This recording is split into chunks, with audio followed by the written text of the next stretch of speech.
38 থেকে 40 যাদের বডি হবে তাদের জন্য আপনারা এলাস্টিক এখানে 23 ইঞ্চি পর্যন্ত নিতে পারেন। তো যদি 40 এর উপরে বডি হয় সেক্ষেত্রে আপনারা 24 বা 25 ইঞ্চি নিতে পারেন। তো অবশ্যই আপনারা পুরনো সালোয়ার থেকে মাপ নিয়ে নেবেন বা কারো ইচ্ছা অনুযায়ী আপনারা নিয়ে নেবেন এলাস্টিকটা, সে কীরকম পড়তে চায়। তো দেখুন এইভাবে আমাদেরকে এলাস্টিকটা কিন্তু জয়েন দিয়ে নিতে হবে।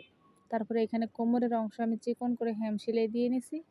তো আমরা এভাবে এলাস্টিকটা রাখার পরে আমাদেরকে এভাবে কিন্তু কিনার ঘেঁষে সেলাই দিয়ে নিয়ে আসতে হবে এবং আমাদেরকে লক্ষ্য রাখতে হবে এলাস্টিক বা রাবারের উপরে সেলাইটা যেন না পড়ে, তাহলে কিন্তু রাবারটা আমরা ভালোভাবে সেট করতে পারবো না। তো এভাবে আমাদেরকে টেনে টেনে কিন্তু এলাস্টিক লাগিয়ে নিতে হবে। তারপরে আমাদেরকে উপরে আরেকটা সেলাই দিতে হবে। তো এই সেলাইটা আমাদেরকে টেনে টেনে ভালোভাবে দিতে হবে যাতে জড়ো জড়ো হয়ে না থাকে। তো কুচিগুলো আমাদেরকে প্রথমেই ভালোভাবে কিন্তু সেট করতে হবে, চারদিকে ছড়িয়ে দিতে হবে। তো দেখুন এইভাবে আমরা আরেকটা সেলাইও দিয়ে নিব।